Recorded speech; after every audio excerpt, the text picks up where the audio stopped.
کہ شیطان ورغلاتا کیسے ہے. لوگ یہ سمجھتے ہیں کہ شیطان گناہ کی خواہش دل میں ڈالتا ہے. یہ غلط ہے. گناہ کی خواہش یہ ویسے ہی دل میں ہوتی ہے. لوگ کہتے ہیں نا رمضان میں شیطان بند ہو جاتا ہے تو گناہ کیوں ہوتا ہے. تو گناہ کی جو خواہش ہے نا, یہ شیطان, بڑی پیاری بات کی ہے علماء نے کہ شیطان کو اللہ نے حکم دیا تھا آدم علیہ السلام کو سجدہ کرو, شیطان نے نہیں کیا, تو شیطان کو کس شیطان نے ورغلایا تھا؟ کیا ہو گیا بھائی؟ شیطان کو کسی شیطان نے بولا تھا کہ سجدہ نہیں کرو, یہ مٹی سے بنا اور تمہاری ویلیو گر جائے گی. تم آگ سے بنے ہوئے, تم مٹی کو سجدہ کرو گے تو تمہاری ویلیو ختم ہو جائے گی. یہ پٹیاں کس نے پڑھائی تھی؟ کوئی اور شیطان تھوڑی تھا. شیطان کی اپنے ذات میں حسد اور جیلسی. تو انسان دو وجہ سے گناہ کرتا ہے. ایک تو یہ کہ اس کے دل میں خواہشات پوری کرنے کی چاہت اللہ نے ویسے ہی رکھی ہے. بھائی فرشتوں میں خواہشات ہوتی ہیں؟ نہیں ہوتی.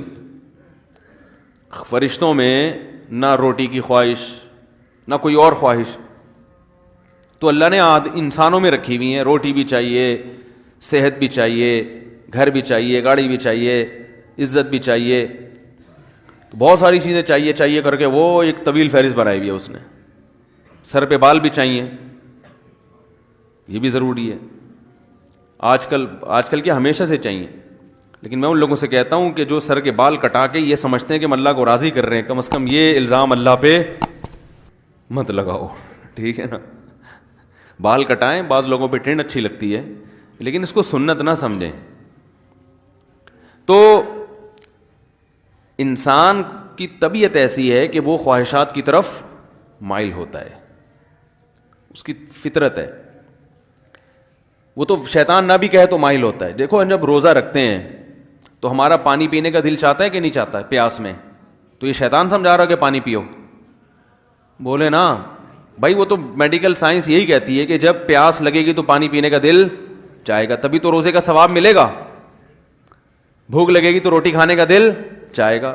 ہاں, اب مسلمان یہ دیکھتا ہے بھائی اللہ کی طرف سے اجازت ہے تو کھا لو, اجازت نہیں ہے تو نہیں کھاؤ. اب روزہ ہے تو اللہ کی طرف سے اجازت نہیں ہے. بعض دفعہ اللہ کی طرف سے کھانے کا حکم ہوتا ہے.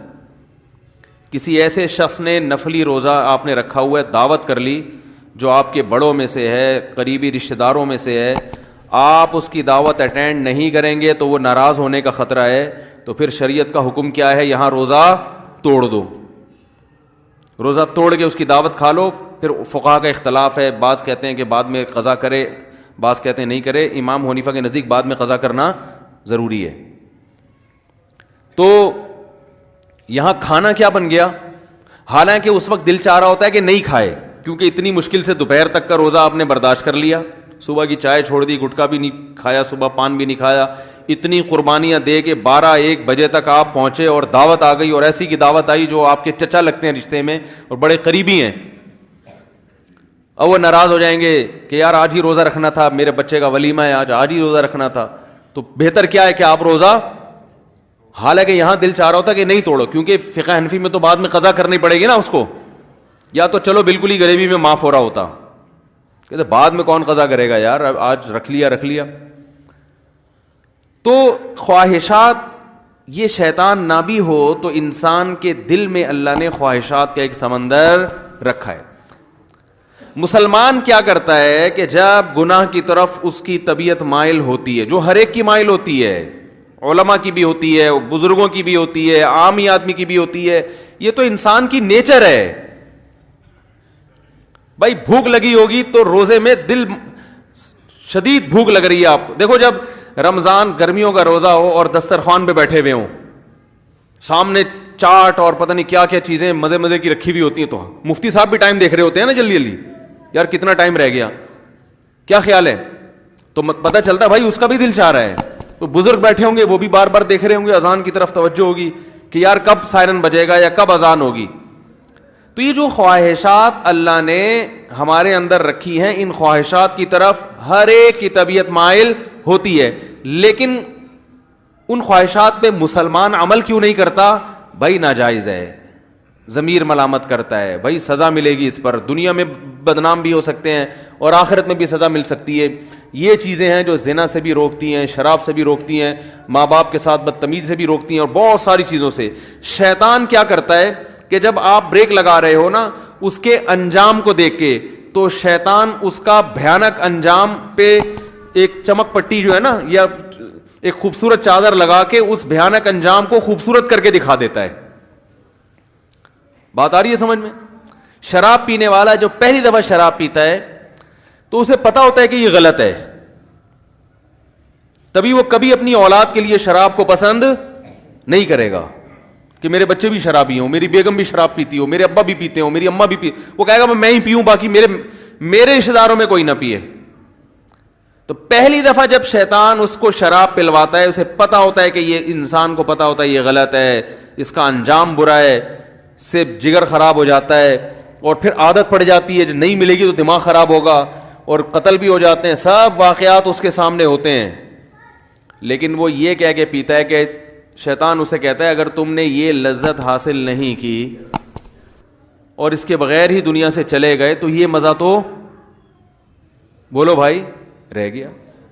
بعض دفعہ یہ کہتا ہے پی لو ایک دو دفعہ سے کیا ہوتا ہے توبہ کر لینا.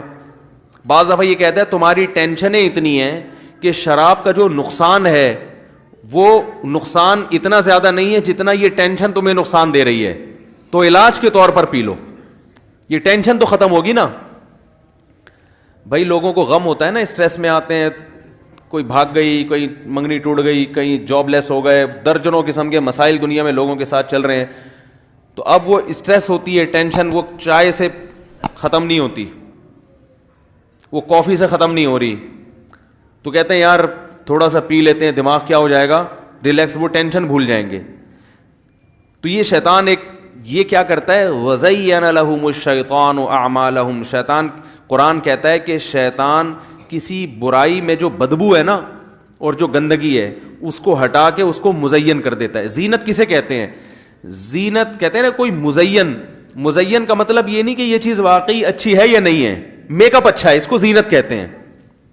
بھائی زینت اوپر کی چیز ہے نا، خواتین جو بیوٹی پارلر میں جا کے بنتی ہیں تو کیا اندر سے تھوڑی چینج ہو جاتی ہیں؟ جو بدصورت ہے وہ بدصورت ہی رہتی ہے، جو خوبصورت ہے وہ خوبصورت، لیکن بدصورت کو ڈسٹیمپر کر کے خوبصورت بنا دیا. دیکھنے میں بیوٹی پارلر والوں کی کوشش ہوتی ہے کہ دیکھنے میں اچھی لگے. دولہا بھی آج کل بیوٹی پارلر جا رہے ہیں تو اس کا مقصد کیا ہوتا ہے؟ دیکھنے میں کیسا لگے. تو زینت کا تعلق دیکھنے سے ہے کہ دیکھنے والوں کو اچھا لگے، حقیقت میں اندر سے اچھا ہو یا نہ ہو. کیونکہ اندر سے اچھا کرنا اس کے لیے بادام کھانے پڑیں گے روزانہ 1 پاؤ، پستے کھانے پڑیں گے، اور پھر ایکسرسائز، جاگنگ. کہتے ہیں یار 6 سال میں جا کے پھر بھی یقین نہیں ہے کہ لگیں گے بھی نہیں لگیں. صحیح ہے نا؟ تو اس کا طریقہ یہ وقتی طور پر بادام میں وٹامن ای ہوتا ہے، تو ایسا کوئی ڈسٹیمپر کر دو جو دیکھنے میں ای نظر آئے، دیکھنے میں لگے بھائی اسکن جو ہے وٹامن ای سے بھری ہوئی ہے. تو وہ وقتی طور پر کام چلایا، اس کے بعد پھر جو ہے شادی مادی ہو گئی، اس کے بعد دوبارہ سے ویسے ہی پرانے جیسے تھے ویسے ہی نکل آئے. تو زینت کا مطلب کیا ہوتا ہے؟ دیکھنے میں اچھا. تو قرآن کے الفاظ دیکھیں وَزَيَّنَ لَهُمُ الشَّيْطَانُ أَعْمَالَهُمْ. شیطان ان کے برے اعمال کو مزین کر دیتا ہے، یعنی برائی سے برائی ختم نہیں کر سکتا، لیکن وہ ایسا بنا دیتا ہے کہ دیکھنے میں وہ برا کیا لگ رہا ہوتا ہے؟ اچھا لگ رہا ہوتا ہے، دیکھنے میں اچھا لگ رہا ہوتا ہے. غور کرو گے تو نہیں لگے گا. دیکھو جو چیز دیکھنے میں اچھی لگ رہی ہوتی ہے، اگر اس کی گہرائی میں جا کے غور کرو گے تو پھر عقل فیصلہ کرتی ہے حقیقت میں بھی ہے یا نہیں ہے. لیکن شیطان جب دیکھنے میں ایک چیز کو اچھی بنا دیتا ہے نا، تو شہوت پرست لوگ پھر زیادہ ڈیپ میں جا کے غور کرنے کا تکلف نہیں کرتے. وہ کہتے ہیں یار اچھا ہے نا، بس نظر آ رہا ہے نا اچھا، تو حاصل کر لو اس کو. شراب جیسی بدبودار چیز کو بھی شیطان اچھا بنا کے پیش کر دیتا ہے.